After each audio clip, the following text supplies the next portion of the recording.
Friend, સ્વાગત છે તમારું મારી ગુજરાતી રસોઈ ટિપ્સ ચેનલમાં। આજે આપણે બનાવીશું ફક્ત 2 ચમચી તેલમાં બની જતો વધેલી રોટલીનો ટેસ્ટી નાસ્તો। તો ચલો આપણે બનાવવાનું શરૂ કરીએ। વધેલી રોટલીનો ટેસ્ટી નાસ્તો બનાવવા માટે મેં અહીંયા 4 વધેલી રોટલી લીધી છે। તો સૌથી પહેલા આપણે રોટલીના ટુકડા કરી લઈશું। તો આ રીતે તમારે વધેલી રોટલીના મોટા મોટા ટુકડા કરી લેવાના છે। તો બધી જ વધેલી રોટલીના મોટા ટુકડા આપણે અહીંયા કરી લીધા છે। તો હવે આપણે રોટલીને મિક્સર જારની અંદર લઈ અને પીસી લઈશું। તો રોટલીને આપણે અહીંયા પીસી લીધી છે। તો આ રીતની રોટલી તમારે પીસવાની છે। તો હવે આપણે પીસેલી રોટલીને એક વાસણની અંદર કાઢી લઈશું। તો પીસેલી રોટલી આપણે એક વાસણની અંદર કાઢી લીધી છે। તો હવે આપણે તેની અંદર અહીંયા 2 બાફેલા બટાકાને મેશ કરીને લીધા છે તે આપણે ઉમેરી લઈશું। સાથે જ અડધી વાટકી ઝીણી સમારેલી ડુંગળી ઉમેરીશું। ઝીણા સમારેલા લીલા ધાણા ઉમેરીશું। ધાણા ઉમેરી લીધા પછી સાથે જ આપણે 2 ચમચી જેટલો શેકેલા સિંગદાણાનો ભૂકો ઉમેરીશું। અડધા લીંબુનો રસ ઉમેરીશું।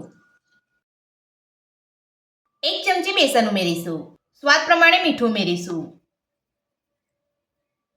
નાની અડધી ચમચી આખું જીરું ઉમેરીશું। નાની અડધી ચમચી ગરમ મસાલો ઉમેરીશું। નાની અડધી ચમચી આપણે ધાણા જીરું પાવડર ઉમેરીશું। નાની અડધી ચમચી હળદર પાવડર ઉમેરીશું। સાથે જ નાની અડધી ચમચી તીખું મરચું ઉમેરીશું। તમે સૂકા મરચાંની જગ્યા પર તમે લીલા મરચાંનો ઉપયોગ પણ કરી શકો છો। અડધી ચમચી ચાટ મસાલો ઉમેરીશું। બધું સરસ મિક્સ કરી લઈશું।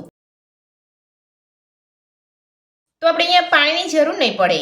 તો તમે જોઈ શકો છો એકદમ આસાનીથી આપણો નાસ્તો બને તેવું મિશ્રણ આપણું અહીંયા બની ગયું છે। તો આ રીતનું તમારે મિશ્રણ અહીંયા બનાવવાનું છે। તો પહેલા બધા જ મસાલા ઉમેરી અને આ રીતે તમારે અહીંયા સરસ મિક્સ કરી લેવાનું છે।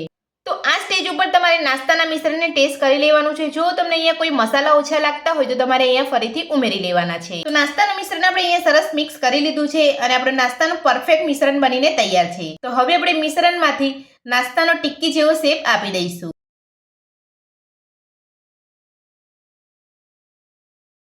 તો સૌથી પહેલા તમારે નાસ્તાના મિશ્રણને આ રીતે રાઉન્ડ શેપ આપી દેવાનો છે। ત્યાર પછી તમારે બંને હાથની મદદથી તમારે થોડું પ્રેસ કરી લેવાનું છે। આ રીતનો તમારે ટિક્કી જેવો શેપ આપી દેવાનો છે। તો કિનારીને તમારે આ રીતે થોડી દબાવી અને કવર કરી લેવાની છે। તો તમે જોઈ શકો છો આપણે નાસ્તાના મિશ્રણમાંથી એકદમ પરફેક્ટ ટિક્કી વાળી લીધી છે। તો આપણે બધા જ મિશ્રણમાંથી આ રીતનો નાસ્તો બનાવી લઈશું। નાસ્તાના મિશ્રણમાંથી આપણે બધો જ નાસ્તો બનાવી લીધો છે। તો હવે આપણે નાસ્તાને સેલો ફ્રાય કરી લઈશું। તો નાસ્તાને સેલો ફ્રાય કરવા માટે મેં અહીંયા ગેસ ઉપર એક પેન રાખ્યું છે। તો પેનની અંદર આપણે 2 મોટી ચમચી જેટલું તેલ ઉમેરીશું।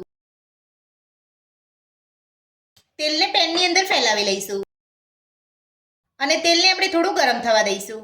તો તેલ આપણું ગરમ થઈ ગયું છે। તો હવે આપણે નાસ્તો તેલમાં લઈ લઈશું અને ગેસની મીડિયમ ફ્લેમ પર આપણે નાસ્તાને એક બાજુ સેલો ફ્રાય થવા દઈશું। તો નાસ્તાને આપણે અહીંયા પેનની અંદર લઈ લીધો છે। તો હવે આપણે નાસ્તાને એક બાજુ સેલો ફ્રાય થવા દઈશું। તો ગેસની મીડિયમ ફ્લેમ પર એક બાજુ નાસ્તાને ફ્રાય કરી 1 થી 2 મિનિટ જેટલો સમય થઈ ગયો છે। તો હવે આપણે નાસ્તાને પલટાવીને ચેક કરી લઈશું।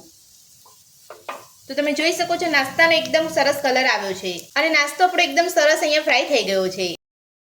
તો હવે આપણે બધા જ નાસ્તાને પલટાવી લઈશું અને એ જ રીતે ગેસની મીડિયમ ફ્લેમ પર બીજી બાજુ પણ આપણે સેલો ફ્રાય થવા દઈશું।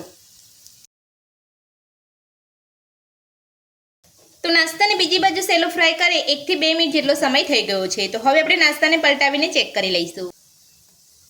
તો તમે જોઈ શકો છો આપણો નાસ્તો બીજી બાજુ પણ એકદમ સરસ સેલો ફ્રાય થઈ ગયો છે। તો હવે આપણે બધા જ નાસ્તાને પલટાવીને ચેક કરી લઈશું। તો બધો જ નાસ્તો આપણો અહીંયા સરસ સેલો ફ્રાય થઈ ગયો છે। તો આ રીતે તમારે બંને બાજુ પલટાવતા જઈ અને ગેસની મીડિયમ ફ્લેમ પર નાસ્તો બનાવી લેવાનો છે। તો હવે આપણે નાસ્તાને કાઢી લઈશું અને આ જ રીતે બીજો નાસ્તો પણ સેલો ફ્રાય કરી લઈશું। તો ખૂબ ઓછા તેલમાં વધેલી રોટલીનો ટેસ્ટી અને ક્રિસ્પી નાસ્તો બનીને આપણો તૈયાર છે અને આપણે એક પ્લેટની અંદર સોસ સાથે સર્વ પણ કરી લીધો છે। તો તમે જોઈ શકો છો નાસ્તો આપણો ઉપરથી એકદમ ક્રિસ્પી બન્યો છે અને અંદરથી એકદમ સોફ્ટ બન્યો છે। તો આ વધેલી રોટલીનો ક્રિસ્પી નાસ્તો બનાવવાની રીત તમને મારી કેવી લાગી મને કોમેન્ટ બોક્સમાં કોમેન્ટ કરીને જરૂરથી જણાવજો અને મારી આ રીતે આ નાસ્તો બનાવવાનું ઘરે એકવાર જરૂરથી ટ્રાય કરજો।